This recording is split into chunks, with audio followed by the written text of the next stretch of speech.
Queridos, vamos ler a partir do versículo 1. Evangelho de João, capítulo 10, versículo 1 em diante, diz assim: na verdade vos digo. Amém? Olhe para mim esta noite em nome de Jesus.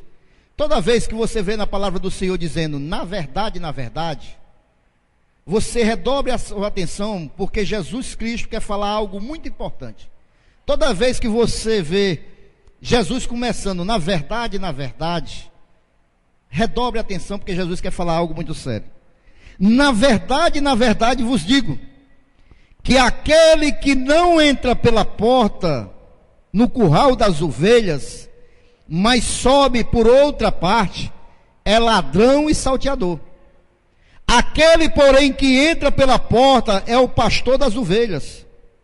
A este o pastoreio abre, e as ovelhas ouvem a sua voz, e chama pelo nome as suas ovelhas, e as traz para fora. E quando tira para fora as suas ovelhas, vai adiante delas, e as ovelhas o seguem, porque conhecem a sua voz. Mas de modo nenhum seguirão o estranho, antes fugirão dele, porque não conhecem a voz dos estranhos. Jesus disse-lhes esta parábola, mas eles não entenderam o que era que lhes dizia. Versículo 7. Tornou, pois, Jesus a dizer-lhes: em verdade vos digo, que eu sou a porta das ovelhas. Todos quantos vieram antes de mim são ladrões e salteadores, mas as ovelhas não os ouviram. Eu sou a porta. Se alguém entra por mim, salvar-se-á, e entrará e sairá e achará pastagens. O ladrão não vem senão roubar, matar e destruir. Eu vim para que tenham vida e a tenham com abundância. Eu sou o bom pastor. O bom pastor dá a vida pelas ovelhas. Amém? Queridos, antes de nós irmos para esta palavra propriamente de Jesus nesse texto, eu quero retroceder um pouco no capítulo anterior, capítulo 9, onde nós vemos Jesus curando um jovem que estava cego, de nascença. Jesus vê aquele cego, aquele jovem cego, coloca o cuspe ali, faz uma lama no chão, e toca os olhos deste rapaz, e esse rapaz milagrosamente volta a enxergar. Mas o que acontece logo após, irmãos, é que os fariseus, a comunidade religiosa da época, não aceita esse milagre. Chama o jovem, o repreende, diz que o jovem nunca foi cego, que tudo aquilo foi uma armação, chama os pais do jovem, querem que os pais confessem que o jovem nunca foi cego. E é nesse contexto, irmãos, que nós vemos Jesus falar quem ele é na realidade. E quando esses religiosos começam a questionar quem é Jesus, um pecador não pode fazer milagres. E quando começam a contestar quem é Jesus, é que Jesus toma a palavra e relata esse texto mostrando quem ele é. Amém? Todos estão compreendendo até aí? Porque na realidade, irmãos, muitas pessoas estão com Jesus. Muitas pessoas estão vendo os milagres de Jesus. Muitas pessoas estão na religião, mas não conhecem a Jesus, irmãos. Não sabem quem é Jesus. E por isso, irmãos, os fariseus, que eram a comunidade religiosa da época, eles tinham sobre si,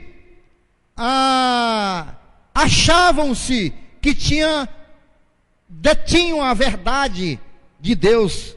Na realidade, eles não conheciam quem era Deus e não conheciam quem era o Filho de Deus. Amém? Jesus,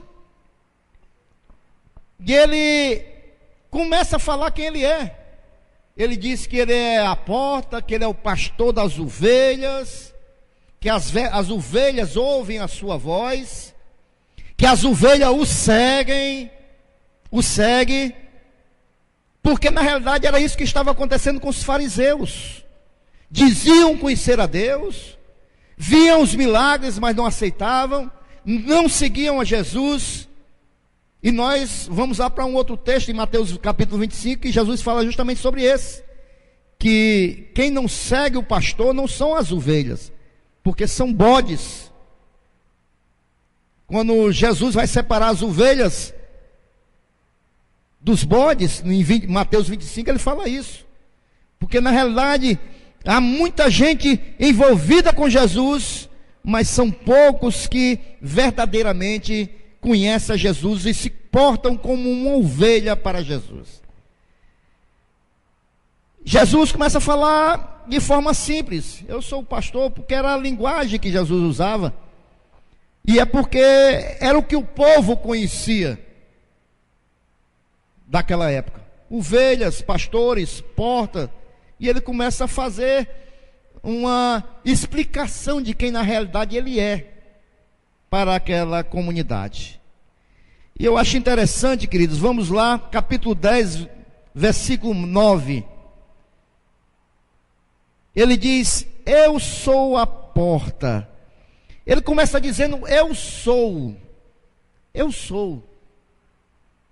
Porque na realidade, esse Jesus que pouca gente conhece, na realidade tem Jesus somente como mais um profeta, ou como alguém que pode lhe socorrer, ou como mais um santo, mas na verdade esse Jesus, ele é Deus.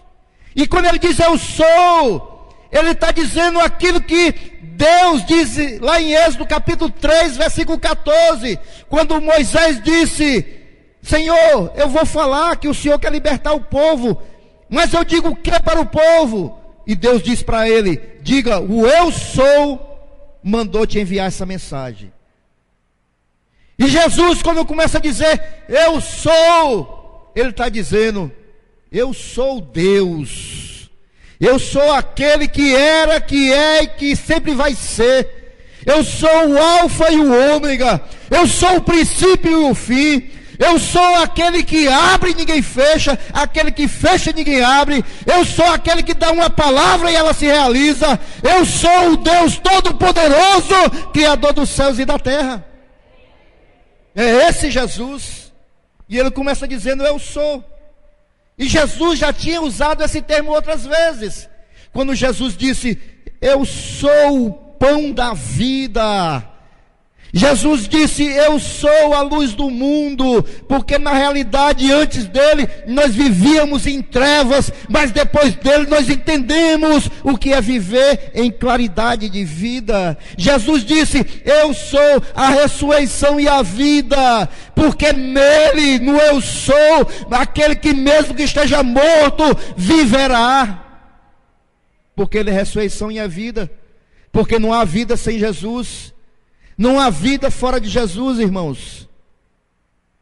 Jesus também disse certa vez: eu sou a videira verdadeira, falando com relação aos seus discípulos, porque aqueles que não estão enxertados nele, não fazem parte da videira. Jesus também disse outra vez: eu sou o caminho, eu sou a verdade e a vida. Ele está dizendo que ele é o caminho, não é um dos caminhos, ele é o único caminho. Que caminho é este, pastor? É o caminho que leva a Deus, só ele. E Jesus diz: eu sou, porque na realidade ele é o grande eu sou.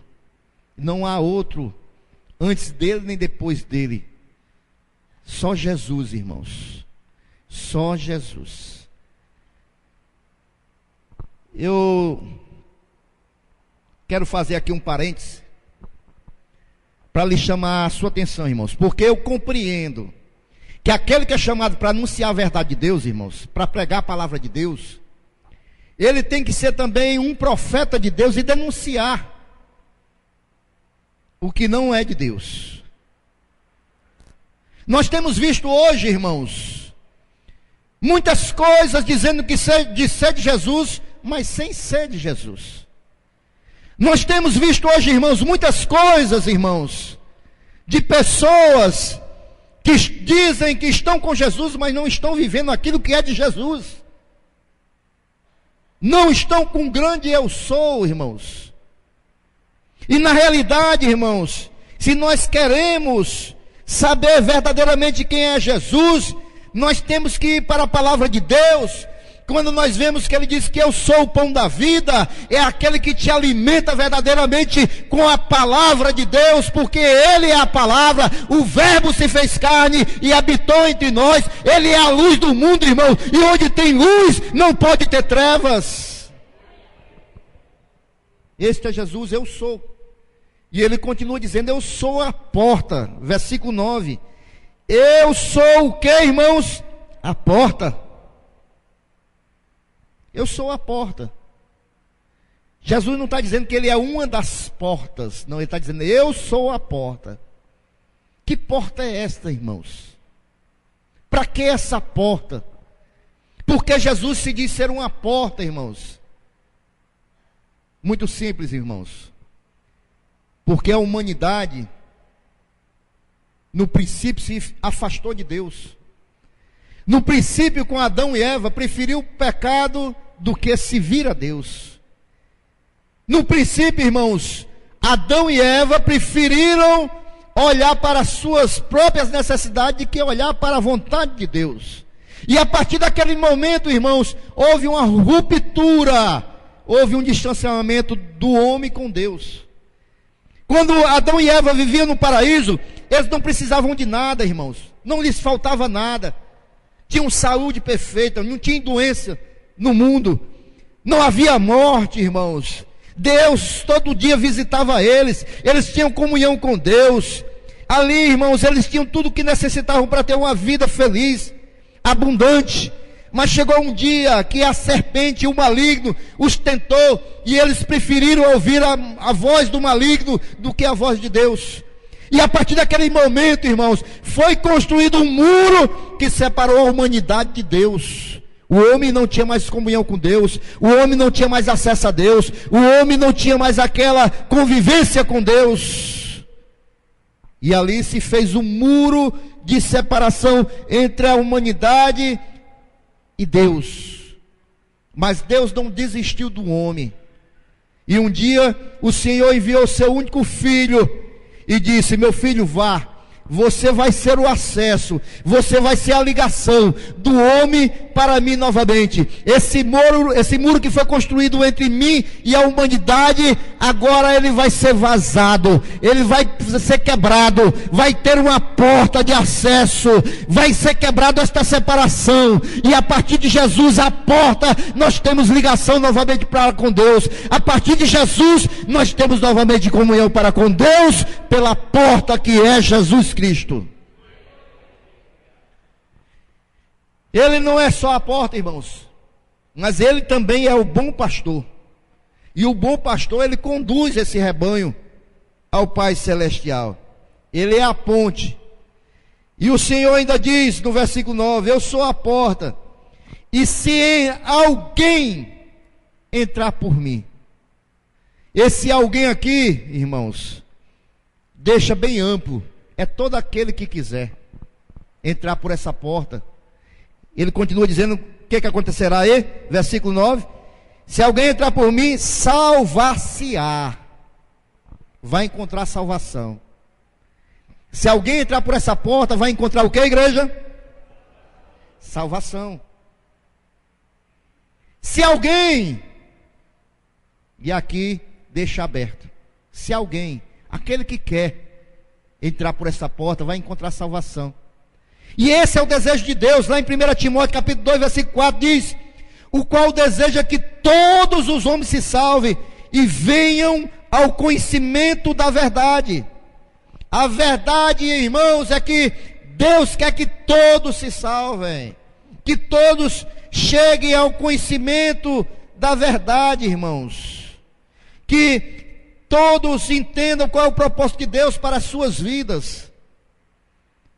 Porque na realidade, irmãos, a grande parte da humanidade não sabe qual é o propósito da sua vida.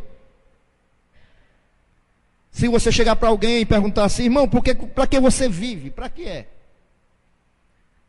Tem uns que têm o espírito de Zeca Pagodinho. Pastor, deixando a vida me levar, pastor. Sei não, estou aí. Irmão, qual é o propósito da tua vida? Batalhando, né? Aí batalhando. Qual é o propósito da tua vida, irmão? Nós não estamos nesse mundo aqui à toa não, queridos. Se a nossa vida se resumir, irmãos, em nós nos levantarmos, tomar café, comer arroz com feijão no meu dia, jantar e dormir, irmãos, e não ter nenhum propósito maior do que isso, irmãos. Ou comer, assistir televisão, ir para o trabalho, bater o cartão, voltar. Se for só isso, as nossas vidas, irmãos, não tem propósito maior do que isso, irmãos. Porque a nossa vida vai passar e nós vamos ter uma vida sem propósito.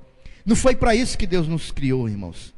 Deus nos criou, irmãos. Nós temos um propósito bem maior, irmãos. Tudo que está nesse mundo, planta, animal, ser humano, tudo tem um propósito. Nós não vamos viver aqui para sempre, irmãos. E se nós não conhecermos qual é o propósito de Deus para nossas vidas, quando chegar a hora de Deus nos chamar, nós não vamos realizar aquilo que Deus tem para nós aqui nessa terra, irmãos. Se você faz parte do rebanho do Senhor já, Deus tem um propósito maior para a tua vida. Se você não faz ainda parte do rebanho do Senhor, Deus tem um propósito para a sua vida também, irmãos. Lá em Salmo 140, Apocalipse 4:11 diz assim: digno é o Senhor nosso, o Deus nosso, de receber a glória, a honra e o poder, pois tu criaste todas as coisas, e por tua vontade elas existem e foram criadas, irmãos. Então, se nós estamos aqui, irmãos, o propósito maior de nós estarmos aqui é glorificar o Criador, é glorificar o Deus das nossas vidas. Nós estamos vivos, Deus nos criou, nos deu o fôlego da vida, irmãos. Não é só para nós passarmos essa vida resolvendo nossas necessidades, não, irmãos.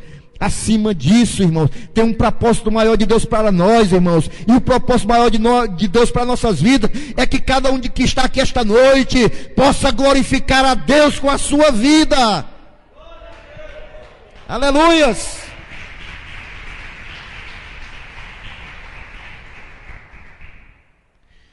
Da mesma maneira que você que é pai ou mãe gosta de ver o seu filho, né, o desenvolvimento dele, gosta de observar, se agrada em observar, e fica feliz quando o seu pai, quando o seu filho vem até você. Da mesma maneira é Deus, irmãos.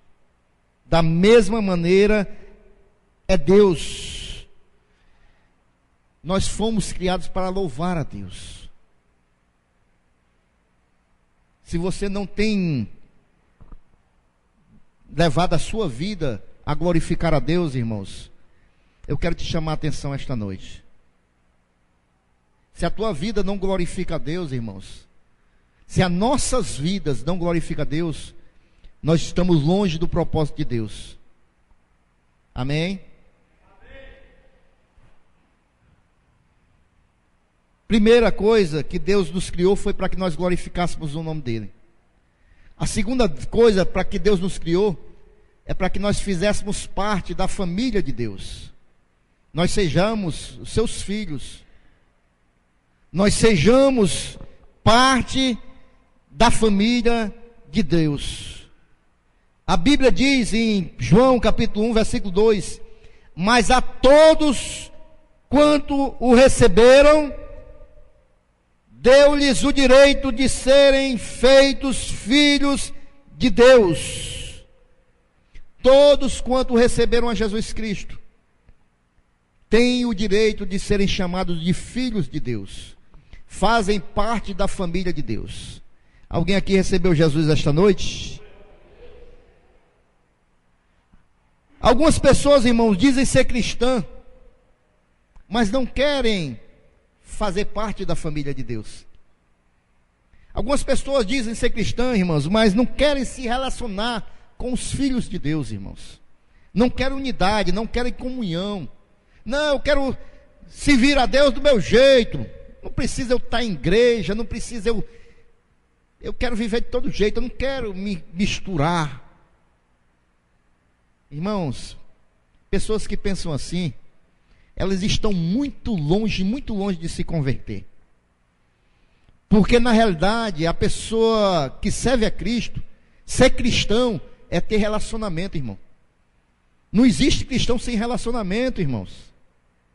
Olha para a palavra de Deus, olha para o livro de Atos.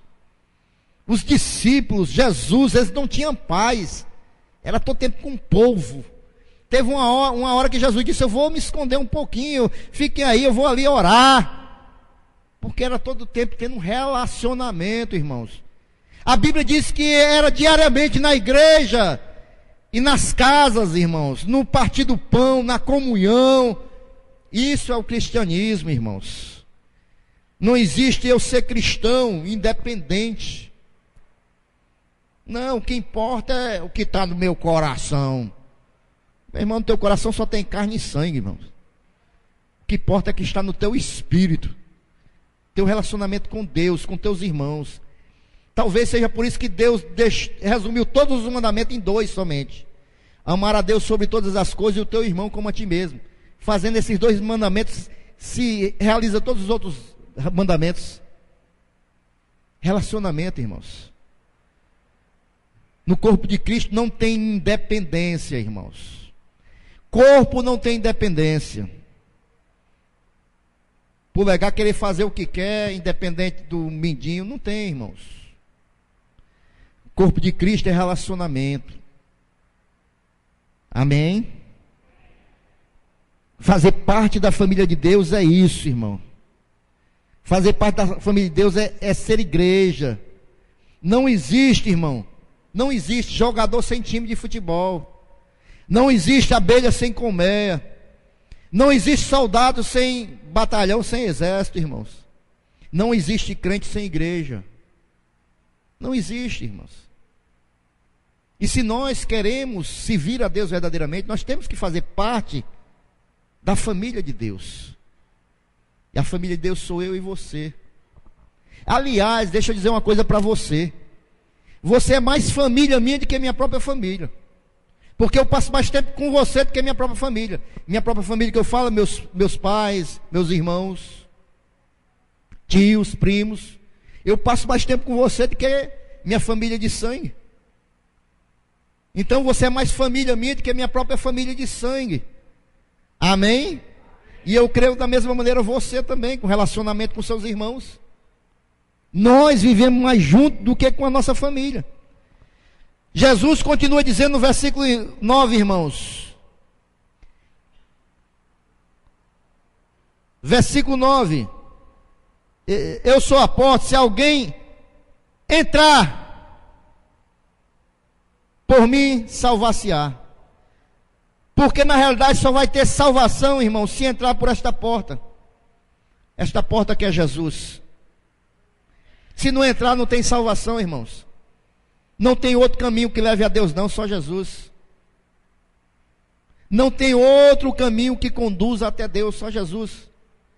E se nós não entrarmos por essa porta, nós não vamos encontrar salvação. Mateus capítulo 7, versículo 13. A palavra de Deus diz que tem 2 portas. A porta larga e a porta estreita. Mateus diz que a porta larga conduz à perdição, mas a porta estreita conduz à salvação. Jesus, irmãos, essa porta estreita, irmãos, mas poucas pessoas querem entrar por ela. A porta larga é fácil, irmãos. A porta larga não precisa ter compromisso. A porta larga, irmãos, eu posso viver de qualquer jeito. Olhe para mim, por favor, em nome de Jesus. Eu sei que palavras assim, irmão, não agrada muito o seu coração. Mas é necessário a gente pregar. É necessário a gente pregar. A porta larga, irmãos, é a que o mundo vive, irmãos. É onde tem prostituição, é onde tem aborto, aonde vive de qualquer jeito, de qualquer maneira. É larga. Está aí, irmãos. Não tem esforço nenhum se seguir essa porta, não. Agora a porta estreita exige algumas coisas, irmãos, de nós. Ela é apertada. Ela é apertada, irmãos, e há dificuldade de se passar por ela. E essa porta que Jesus diz ser, é essa porta, irmãos. O caminho é apertado.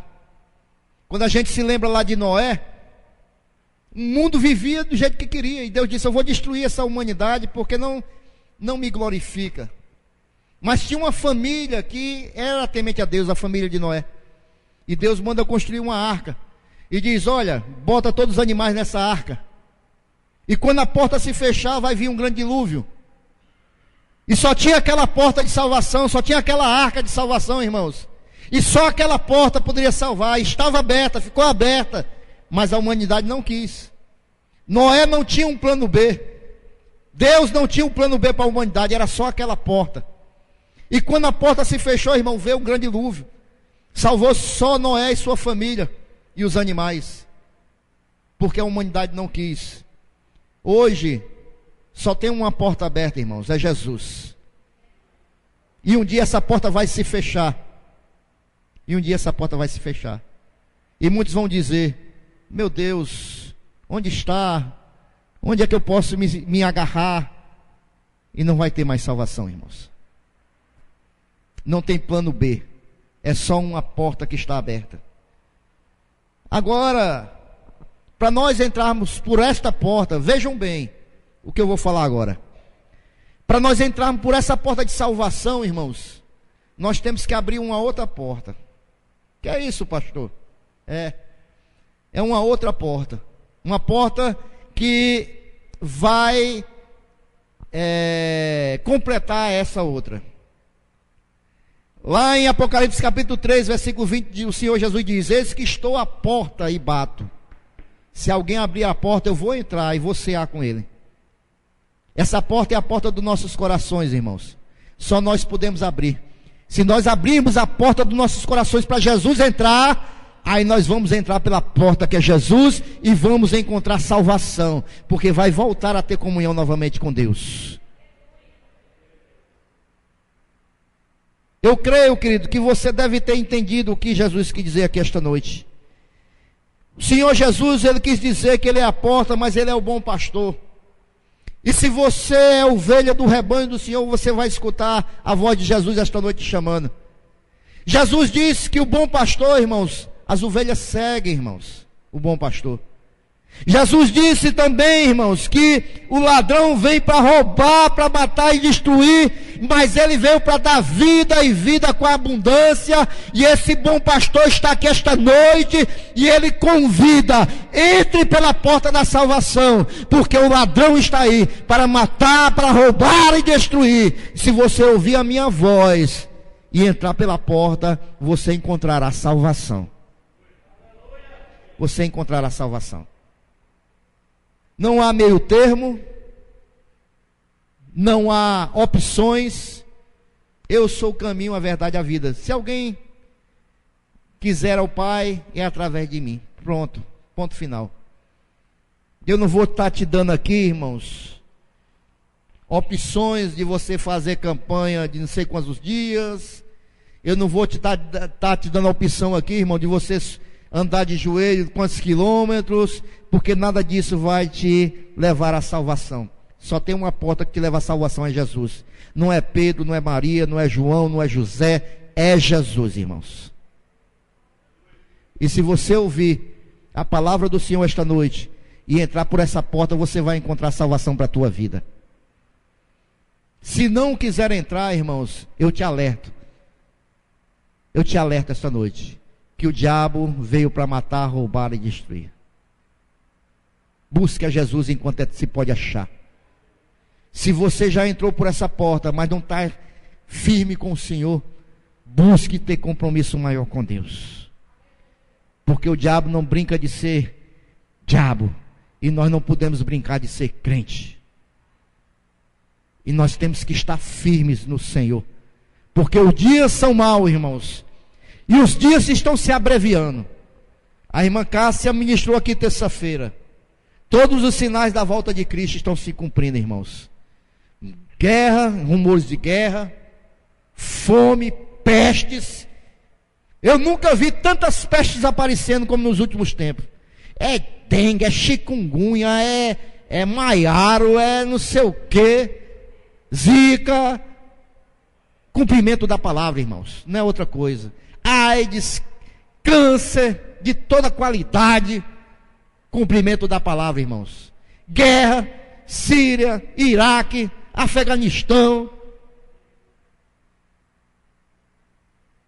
Né? Que mais? Guerra, rumores de guerra. Falsos profetas, vocês já viram algum por aí? Por acaso? Se tiver visto algum por aí, talvez seja cumprimento da palavra, irmão.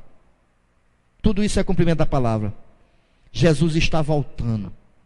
Ele vem buscar uma igreja, mas uma igreja comprometida. Ele quer buscar um povo santo, um povo que tenha comunhão com Ele, um povo que compreenda quem é Ele. Ele é Senhor, Ele é Senhor, irmãos, e Ele é o Salvador da humanidade. Se você quer ter Jesus como seu Salvador, queira ter Ele como seu Senhor também, porque eu não posso querer só a parte boa, irmãos. Eu quero querer Jesus como um todo. Eu não quero ser só salvo e não ter Senhor, irmãos. Eu tenho que ter salvação, mas debaixo de um senhorio, e esse Senhor se chama Jesus Cristo de Nazaré. E esta noite Ele se faz presente aqui. E esta noite a porta está aberta para você que ainda não entrou por essa porta. E se você veio com o Espírito aberto esta noite para receber do Senhor, você vai receber esta noite. Vamos ficar em pé, glorificando a Jesus esta noite. Você pode exaltar, glorificar e aplaudir esse Jesus.